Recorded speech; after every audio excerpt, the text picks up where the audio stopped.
ઉદાહરણ નંબર 1 ની અંદર શું કીધું છે કે આપેલા સમીકરણોની કક્ષા અને પરિમાણ મેળવો. સ્વાધ્યાય 9.1 આખું કક્ષા અને પરિમાણ ઉપર છે. ચાલો એમાં પહેલું ડીવાય બાય ડીએક્સ એટલે કે ફર્સ્ટ ઓર્ડર્ડ વિકલિત થયો આ, બરાબર. એની કક્ષા કેટલી છે? 1. એક વખત વિકલન છે એટલે માઇનસ કોસ એક્સ એની અંદર વિકલિત નથી, તો કક્ષા આની 1 છે અને 1 કક્ષા મેક્સિમમ કક્ષા વાળા વિકલિતની ઘાત પણ અહીંયા 1 દેખાય છે, એટલે કે કક્ષા અને પરિમાણ બંને અહીંયા તમને મળશે 1. બીજું જુઓ, મેક્સિમમ વિકલન અહીંયા 2 વખત થયેલું છે, રાઈટ. તો એની કક્ષા થઈ જશે 2, ત્યારબાદ ડીવાય બાય ડીએક્સ છે એક કક્ષા, અને અહીંયા પણ ડીવાય બાય ડીએક્સ છે એની કક્ષા પણ 1 છે, એટલે ખરેખર કક્ષા કેટલી થાય છે? 2. સેકન્ડ ઓર્ડર્ડ છે, મેક્સિમમ 2 વખત વિકલન થયેલું છે અને એની ઘાત કેટલી થશે? 1.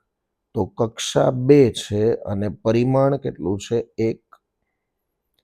આ સમીકરણ જુઓ જેની અંદર વાય ટ્રિપલ ડેશ એટલે કે એ થઈ ગયું D cube Y by DX cube. તો આખા સમીકરણમાં વધુમાં વધુ વિકલન અહીંયા થયેલું છે 3 વાર. ત્યારબાદ અહીંયા વાય ડેશ છે, એક વખત વિકલન છે, તો આપણે 3 વખત વિકલન જે છે એને કક્ષા કહીએ છીએ, એટલે કે કક્ષા 3 છે.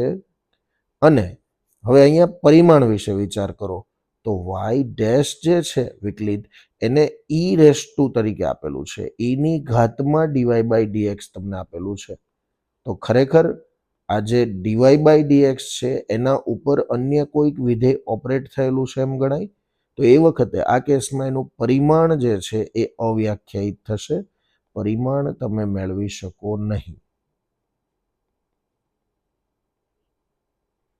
9.1 ની અંદર પહેલો દાખલો, અહીંયા D raise to 4y by DX raise to 4 છે, દેટ મીન્સ કે 4 વખત વિકલન છે આનું.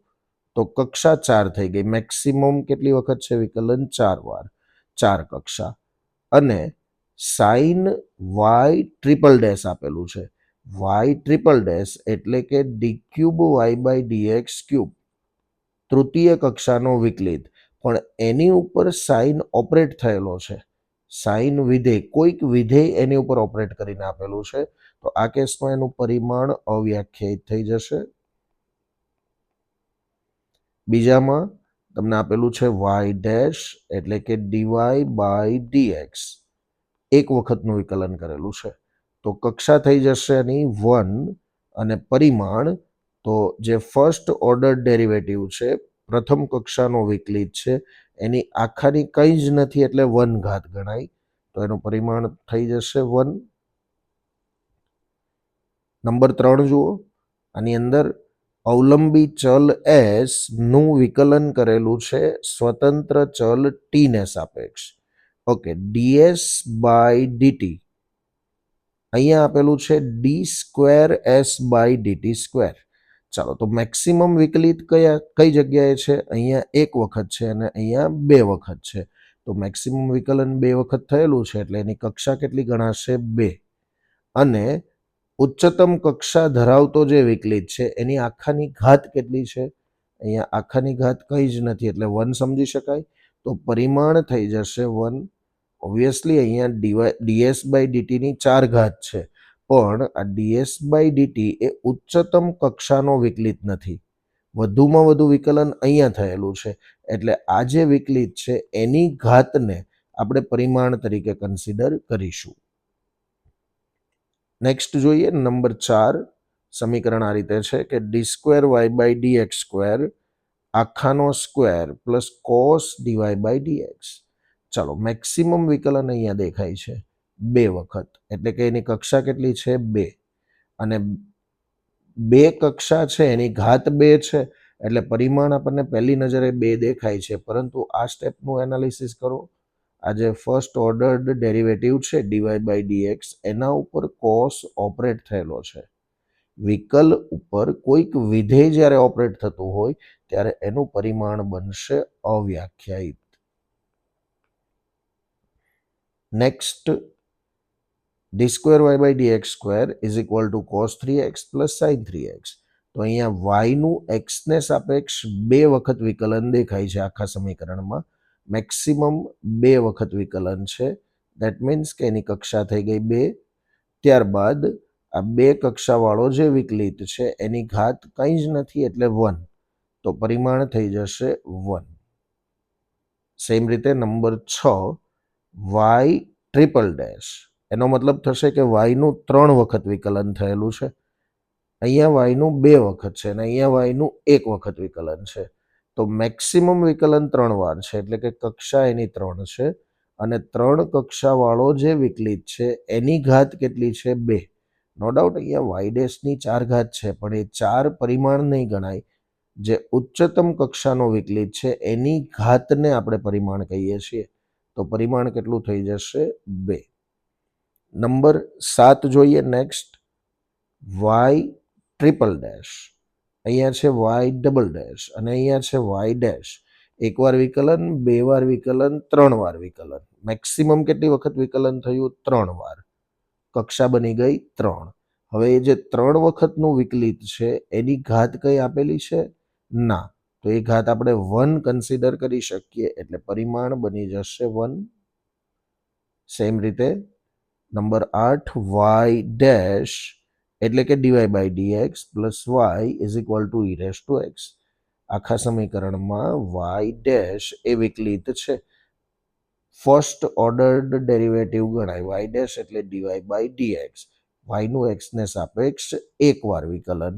તો કક્ષા થઈ ગઈ 1 અને પરિમાણ તો આ જે વાય ડેશ છે એની આખાની ઘાત કંઈ જ નથી એટલે 1 સમજી શકાય. તો પરિમાણ એનું બની જશે 1.